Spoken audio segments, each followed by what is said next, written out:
Hello, everyone, and welcome to this chapter called Socialization. And what exactly does that mean? Socialization. And well, from a sociological point of view, it might mean something a little bit different than maybe you're thinking. Once again, we're writing anything that is in white letters. If it's in white, then it's part of the notes, and this chapter is called Socialization. So let's think about what influences our behavior more. This is a very famous question in the social sciences, right? And the old question is it nature or is it nurture? Nature versus nurture. So if you think about, let's say if you were to write down one word that describes your personality, let's say you put shy. Do you think that you're shy because of nature? You were born that way? Or do you think you're shy? Maybe you were nurtured that way. What if you're very good at drawing? Is that nature? Or is that nurture? What if you're very smart? Things come very easy. Is that nature or nurture? And that's what we're trying to find out. What influences our behavior more? Nature. It's what you inherit from your parents, or maybe you inherited from your grandparents, or maybe even your great-grandparents. Because things, talents, skip a generation sometimes. And then we have nurture. Learned behavior. What did you learn? What did you pick up? Sometimes if you're raised by a parent and let's say you like to clean the house or you like to clean your room and you're very organized. Some people are naturally very organized. But let's say that they had a parent that was very strict and their parent demanded that everything be organized. Then maybe they're super clean because of learned behavior. So, what is the answer to this question? What influences our behavior more? Is it nature or nurture? Well, the answer is it simply depends. Some people are really good basketball players because they were just born with a natural athletic ability. However, some people are good basketball players because of practice, practice, practice. So, what influences our behavior more? Is it nature or is it nurture? The answer, well, it depends. For some people, it's nature, and then for some people, it is nurture. How do you choose a major? Well, if you're not sure how do you choose a major, well, think about what do you naturally like? What is something that grabs your attention? And then you can nurture those skills. I liked presenting and teaching, so I nurtured those skills and I became an instructor. All right, let's look at the following. What does the word feral means? Feral means wild. And there was an old debate. Are we as people, are we really trained to be a human being? Or is it all just natural? That's an interesting question. Could a toddler, let's say a toddler of 3 years old, if he was raised by a wolf, would he act wolf-like? Is that real? Or is that just a Hollywood movie? Could a child actually act animal-like instead of a human? And that's a debate, isn't it? Well, the answer is, are we socialized by nature or nurture? Now, our behavior is the result of nurture. Everything that we do is the result of training. This is a girl and her hair is very short here, and her name is Oxana. Now, there's a video that accompanies this picture, and it shows that Oxana can, and let's write down her name. Oxana can revert to acting dog-like. According to the film, Oxana was tossed out of the home when she was very, very young and therefore picked up on animal-like behavior. So Oxana can revert back to dog-like tendencies.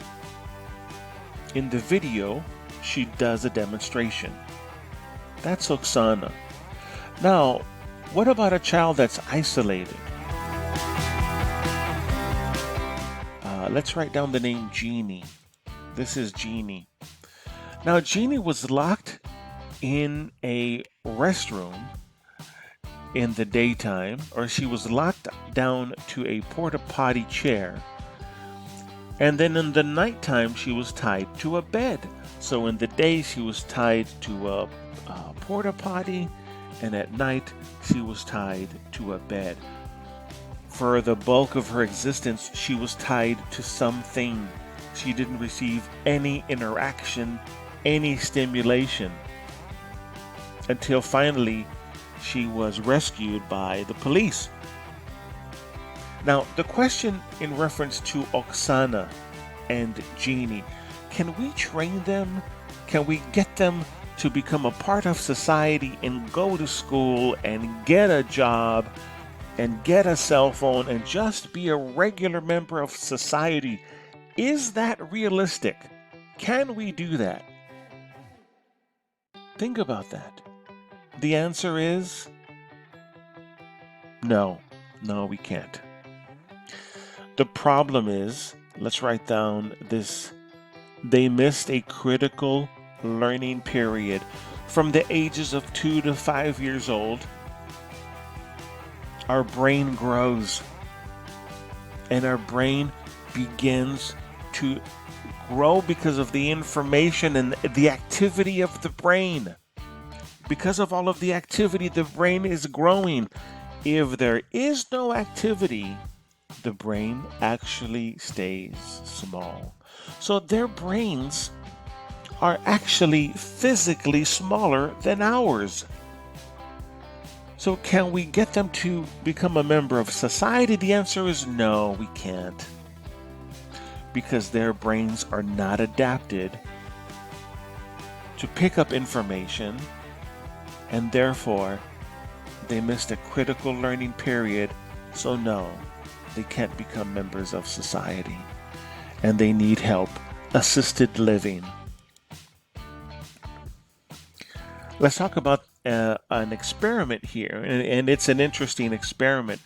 What happened in an experiment was there were so many babies in an orphanage, and what happened was they decided to get some of the babies, half of them, and they decided to have them be played and have women come in, and the women were mentally challenged. Yes, they were slow, but they would go in and they would play with the babies, and they were gentle, and the entire process was supervised. And the experiment was, if babies are played with by women who are mentally challenged, would it have a good effect, or would it actually have a bad effect?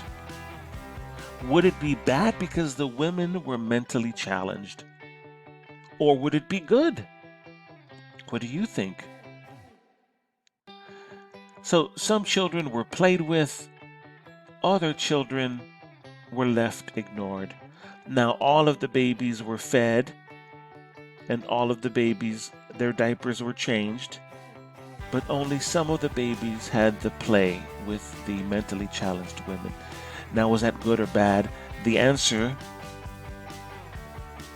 this is the Skeels and Dye experiment.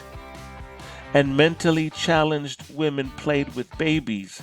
And was it good or was it bad? Go ahead and write down. It was very good. It turned out to be very good, and those babies that received stimulation and play turned out to be healthy babies. And those babies that did not receive any play ended up being not as healthy as those that received the stimulation. This shows us that interaction is very necessary. And yes, the play with the women turned out to be extremely healthy.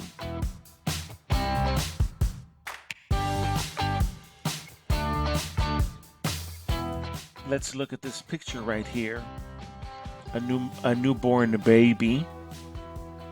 And then as the baby is 1 month old, neurons are forming. And then here we have 6 month old. And then 2 years old. Look at all the neurons and how they're interacting. Now this is a healthy 2-year-old. If the baby is not receiving stimulation and or play, this is not happening in the baby's brain. And therefore, it is difficult for them to be a healthy child. Another very famous experiment you need to know, it's the Harlowe experiment. And this is where a monkey was separated from the mommy. And the baby monkey was given 2 options. And those options were, do you want a monkey, or should I say, would you like a doll with a very furry body, but it didn't have any milk? Or did the baby monkey want a wire body with milk? So the 2 options were a very fuzzy body that did not have any milk, or a wire body that did have milk. So the baby monkey had 2 options. And what was discovered in the Harlowe experiment was that the monkeys always chose, they preferred the furry body. And yeah, when they were hungry, they would go get the milk, but ultimately they needed that warmth. Let me tell you a story of Owen and MZ. There was once a baby hippopotamus, and the mother of the baby hippopotamus was killed in a typhoon. So they put the baby hippopotamus in an animal sanctuary, and in this sanctuary, the baby hippo couldn't be put with the adult hippos because the adult male hippos would kill the baby hippo, so they put it with the only other animal that was available, and that was a tortoise. And this orphaned baby hippo loved that tortoise and would hang out with that tortoise and would spend all the time that it could with the tortoise. And this shows us that even if it's different species, as babies, we need interaction, we need stimulation for the feeling of affection and warmth, but also just for the brain stimulation as well to learn and grow. And ironically, Owen and MZ is the name of the turtle. That's Swahili for wise old man. This turtle is over 100 years old. Owen is the name of the hippo. They became celebrities and very famous in their little animal sanctuary in Africa.